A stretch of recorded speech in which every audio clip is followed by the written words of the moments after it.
Hi, welcome to Bearded Meeple. Today, we're going to take a look at a co-op game for 1 to 4 players, ages 10 plus, and it'll play in about 45 minutes. Now, I love co-op games because if I'm going to be out in space on a failing starship that might fall into a sun, well, if we're not going to win, I'm taking them with me. It's brought to us by Drenda Games. It's Solar Storm. Let's take a look at it. The game features a number of components. The crew meeples, they will travel throughout the ship. Each player will receive a double-sided reference card. It will indicate what's going to happen during the 3 phases of your turn. In phase 1, you will take 3 actions. One possible action is to save an action for a later turn, or roll the die in an attempt to gain additional resources, of which there are 4. Each features an icon and an associated color. There's also the 5th universal card. 8 of the rooms feature unique abilities.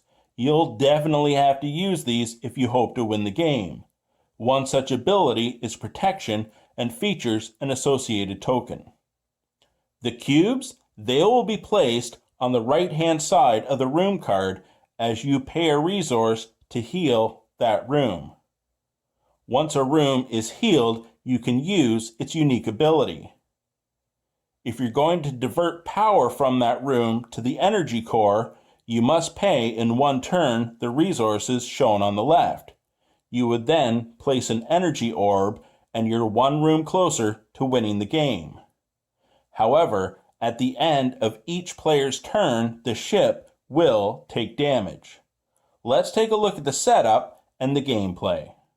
The first thing you'll do is set your difficulty level, and by that you will place a certain number of universal resource cards within the deck. Shuffle it, lay out 2 in the market. Depending on the number of players, each player will begin with a set number of resources. Place the ship cards in the middle of the play area in a 3x3 grid with the energy core in the center. Each room will receive 3 cubes. You will then build the damage deck. The damage deck makes the game increasingly more difficult. There are 3 mini decks, dealing damage to 1 section of the ship, 2 sections, and then 3. You will shuffle each set separately and then stack 1 on top of 2 and then both on top of 3. From there, you will reveal the bottom 2 cards and those rooms will take damage.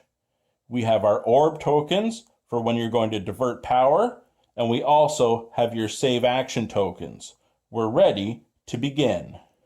I'm not going to go into every detail of the rules, just give you an overview so you can get a feel for the game. Your turn will happen in 3 phases.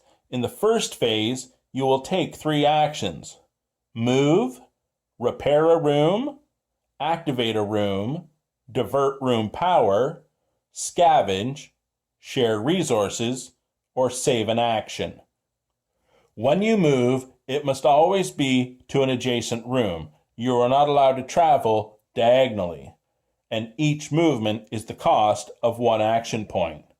To repair a room, you're paying the associated resource that matches the icon on the right. To activate a room power, that room must be completely healed. And to divert room power and place the orb, you must pay the 3 associated resources on the left in 1 action. After paying them, you can place an orb on that room, and then you're 1 room closer to winning. Also, once a room has been diverted, if you're going to heal that room on a later turn, you can pay any one of the resources that room needs to heal all 3. If you're going to scavenge, you will roll the die. On a 3, 4, or 5, you can take 1 resource card, or on a 6, take 2 resource cards. You may share resources in a room with another person, or, as I said earlier, you can save actions for a later turn. On phase 2, You then get a chance to add cards to your hand. You can take one of the face-up cards or draw two from the face-down draw deck. You may find yourself doing that more often than not because, hey, you're getting double the resources. However, you do have a hand limit, so just watch your hand during gameplay. And in phase 3, the ship will take damage. You will reveal the top card from the deck, and whatever room is listed, that room takes a hit. If a room is exhausted of all its cubes and that room takes another damage, the room is destroyed and you've lost the game. Another way you can lose is if the resource deck runs out. So plan carefully so you can heal each room, divert its power to the energy core, get back there, and use one last action to reactivate it. And that's the game, collectively working together to heal each room and then divert its power to the energy core. The key to winning this game is working together. Scavenging for additional resources certainly helps, as does sharing resources with the other crew, but more importantly, using the ability of a healed room to help you win.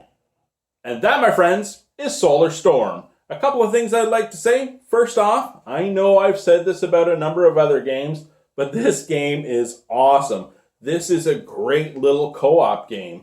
Very easy to learn. The rules are very streamlined. It's just bam, bam, bam, bam, bam. The player aids are fantastic, and I actually wish a lot other games had better player aids. The artwork's nice. Got lots of options on the rooms. There are a ton of resource cards. And I know what you may be thinking. Oh, that many resource cards and you just move and share and do this? Well, this game comes at you really hard. So definitely play with different difficulty levels because those universal cards will come in handy. And make sure you utilize those room abilities because I actually think they're key to winning this game. It's a great little co-op. It's a lot of fun. I hope you get a chance to check it out. I'll talk to you again soon.